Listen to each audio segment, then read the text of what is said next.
masuk ke pengertian dari evolusi. Apa itu evolusi? Evolusi merupakan perubahan pada sifat-sifat terwariskan suatu populasi organisme dari satu generasi ke generasi berikutnya.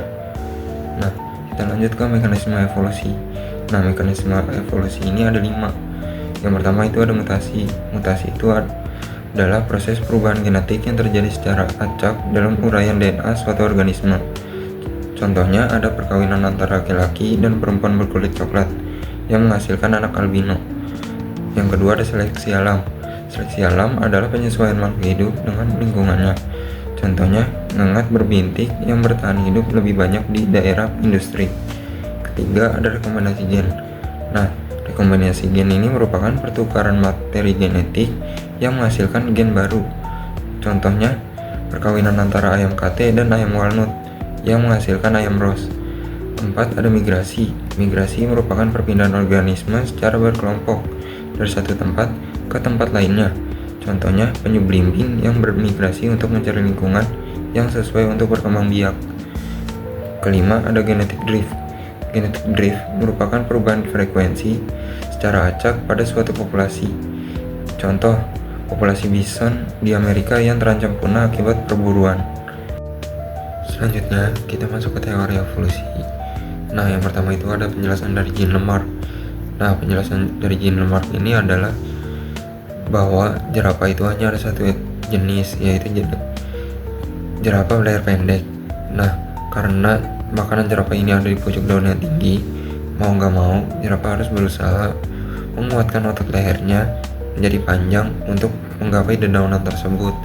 Nah, sifat jerapah yang berlayar panjang ini diwariskan kepada keturunannya sehingga semua jerapah yang kita lihat pada saat ini berlayar panjang semua. Sedangkan teori Charles Darwin menjelaskan itu berbeda. Nah, Charles Darwin menjelaskan konsep seleksi alam. Jadi, pada awalnya jerapah ada yang berlayar panjang dan ada yang berlayar pendek. Nah, jerapah yang berlayar pendek ini akan mati karena kesulitan untuk mencari makanannya. Dan sampai saat ini hanya tersisa jerapah yang berlayar panjang saja.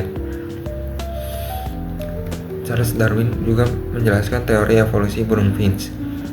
Namun, Charles Darwin hanya berfokus pada bagaimana spesies burung finch yang ada di Kepulauan Galapagos berkembang menjadi berbagai jenis yang memiliki ciri khas yang berbeda, tergantung pada lingkungan sumber daya yang ada. Charles Darwin mengamati bahwa burung-burung finch di kepulauan tersebut memiliki bentuk paruh yang bervariasi, yang disesuaikan dengan jenis makanan yang mereka konsumsi. Contohnya seperti paruh yang besar dan kuat untuk memecahkan biji-biji yang keras, sementara yang lain memiliki paruh yang kecil dan ramping untuk memakan serangga. Berdasarkan pengamatannya, Charles Darwin mengembangkan teori seleksi alam yang menyatakan bahwa individu dengan sifat-sifat yang lebih sesuai dengan lingkungan mereka lebih cenderung untuk bertahan hidup dan berkembang biak, dan mewariskan sifat-sifat tersebut ke generasi berikutnya. Seiring berjalannya waktu, proses ini dapat menyebabkan perubahan signifikan dalam spesies, sehingga menciptakan spesies baru yang lebih beradaptasi dengan lingkungan mereka. Selanjutnya kita masuk ke jenis-jenis evolusi. Nah, jenis evolusi ini ada 4. Yang pertama itu ada evolusi progresif. Evolusi progresif merupakan jenis evolusi yang mengarah kepada kemungkinan populasi suatu spesies dapat bertahan hidup. Kedua ada evolusi regresif. Evolusi regresif merupakan jenis evolusi yang mengarah pada kemungkinan populasi suatu spesies menjadi punah. Tiga ada evolusi divergen. Evolusi divergen merupakan jenis evolusi dari satu spesies membentuk spesies baru atau variasi individu lebih dari satu. Nah, terakhir ada evolusi konvergen. Evolusi konvergen ini merupakan jenis evolusi yang pada awalnya lebih dari satu spesies, tetapi karena memiliki habitat yang sama, maka satu spesies memiliki kemiripan struktur tubuh dengan spesies lainnya.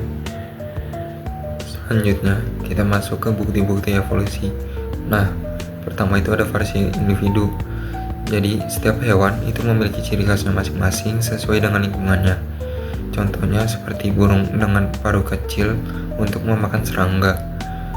Kedua ada fosil. Penemuan fosil ini menunjukkan evolusi, seperti fosil kuda dari zaman Eohippus ke Equus. Ketiga, ada homologi dan analogi. Nah, penjelasan homologi itu strukturnya sama namun fungsinya berbeda. Contohnya seperti sirip paus dan sayap kelelawar. Sementara penjelasan dari analogi fungsinya sama namun strukturnya berbeda. Contohnya seperti sirip paus dan sirip ikan. Keempat, ada embriologi. Kesamaan perkembangan embrio menunjukkan hubungan kekerabatan.